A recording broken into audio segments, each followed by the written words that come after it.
Bonjour à tous, ici Mehdi de la chaîne Nihonbashi. Dans ce nouvel épisode, plutôt que s'intéresser à l'analyse du texte, on va plutôt s'attaquer à un élément régulier du dessin du manga, l'onomatopée. Et qui de mieux que Haikyuu pour parler d'onomatopée? Lors d'une note de chapitre, Furudate disait que tout en dessinant ses chapitres, lui et ses assistants regardaient des matchs de volley. Et en effet, Furudate, en dessinant Haikyuu, avait comme pour objectif de transmettre sa passion pour ce sport et de lui rendre hommage de la meilleure façon possible. On sait que le volley est un sport ultra dynamique où les joueurs et la balle sont en constant mouvement. Et forcément, l'onomatopée joue une place très importante dans notre analyse. De ce fait, parlons d'abord de comment Furudate arrive via l'onomatopée à dynamiser les échanges.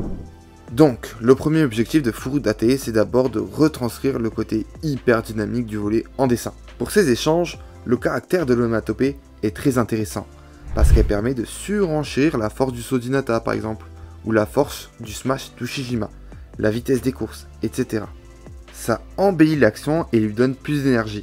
Et généralement, dans les mangas de sport, on utilise aussi une technique où l'onomatopée va se déformer, coller et va se prolonger dans la perspective du dessin. Et ça permet de donner plus de profondeur, plus d'intensité. C'est le maître mot du dessin de Furudate. Et forcément, cette intensité passe aussi par une composition captivante. Une pluralité d'onomatopées, que cela soit par le nombre ou par la différence, permet de donner à l'action un côté plus nerveux. Ici, par exemple, sur ces 3 pages face à l'équipe du Shijima, on a un échange plutôt court, mais très intense entre les deux équipes. Ceci amène forcément les joueurs à être extrêmement réactifs, d'où le nombre élevé d'onomatopées de forme irrégulière. Une onomatopée calligraphiée pour un sauvetage en catastrophe, une onomatopée carrée pour la passe, etc. En bref, quand il y a autant de changements de rythme, ça participe évidemment à rendre le match plus dynamique, moins monotone, moins ennuyeux.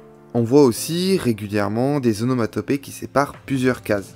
Cette technique possède pas mal de bons côtés. En économisant l'espace de la feuille, cela permet de gagner pas mal de lisibilité. C'est plus facile à lire, plus visuel pour le lecteur, et donc, par conséquent, plus impactant. Surtout, ça permet de souligner l'instantanéité d'action. Ça rajoute de l'intensité, de la puissance au geste. Mais le génie de Furudate ne réside pas seulement dans sa capacité à rendre un match intense, mais par sa créativité dans l'utilisation de l'onomatopée. En dehors de retranscrire l'aspect dynamique du volley, il existe aussi une volonté de permettre au lecteur de pouvoir mieux comprendre les différents enjeux, mais aussi les différents mouvements dans l'espace. Le volley est un sport qui ne se joue pas arrêté, et où l'intégralité des personnages sont en constant mouvement, alors que le manga est un monde d'images arrêtées. Pour cela, Furudate va disposer des flèches dans ses onomatopées, et ainsi permettre au spectateur de savoir où les joueurs se dirigent dans l'espace. Ici, par exemple, Kyotani ne saute pas seulement verticalement, mais saute aussi horizontalement vers sa gauche. Ça permet de comprendre pourquoi Hinata se fait avoir et pourquoi Kyotani bouscule son coéquipier juste après. Ou par exemple, dans l'explication du timing, tandis que Lev s'élève, Kuro prend appui fermement sur le sol avant de sauter pour pouvoir mieux gérer un monstre aérien comme Lev. On peut aussi trouver une déformation de l'onomatopée pour mieux comprendre la nature, la force du mouvement du joueur. Ici par exemple, Furudate joue du caractère qui ressemble à un ruban afin d'accompagner la course pleine de dynamisme, de souplesse, de technique, de légèreté de Romero.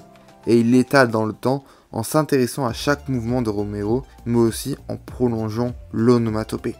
Après avoir décrit le mouvement, l'onomatopée reste aussi intéressant dans sa capacité à déterminer si un geste est réussi ou non.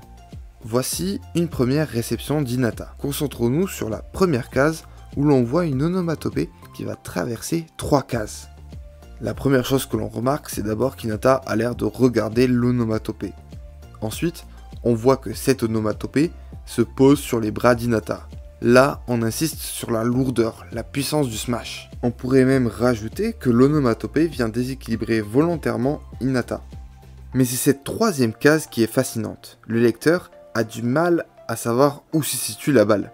L'onomatopée est complètement désaxée de la trajectoire de la balle. Alors que dans cette deuxième réception, pas d'onomatopée agressif. Elle est même presque trop basique, comme anesthésiée. Elle ne ressort pas du tout et surtout, elle se pose dans la trajectoire logique de la balle, ce qui va permettre de faciliter la lecture au lecteur. Mais Au-delà de cet aspect technique, l'aspect mental se retrouve aussi très bien décrit par l'intermédiaire de l'onomatopée. Azumane, en crise de confiance, vide son esprit. Et les 3 premières cases, remplies d'onomatopées, de cris, etc., vont être recouvertes par une case de dialogue d'Azumane. À partir de là, s'ensuit une multitude de cases sans aucune autre voix, musique ou son. C'est un moment de concentration intense. Bon, la dernière chose dont j'ai envie d'évoquer, c'est pour moi la façon dont Furudate va puiser dans la richesse linguistique du Japon. Il existe 4 types d'écriture japonaises, les romaji, les katakana, les hiragana et les kanji.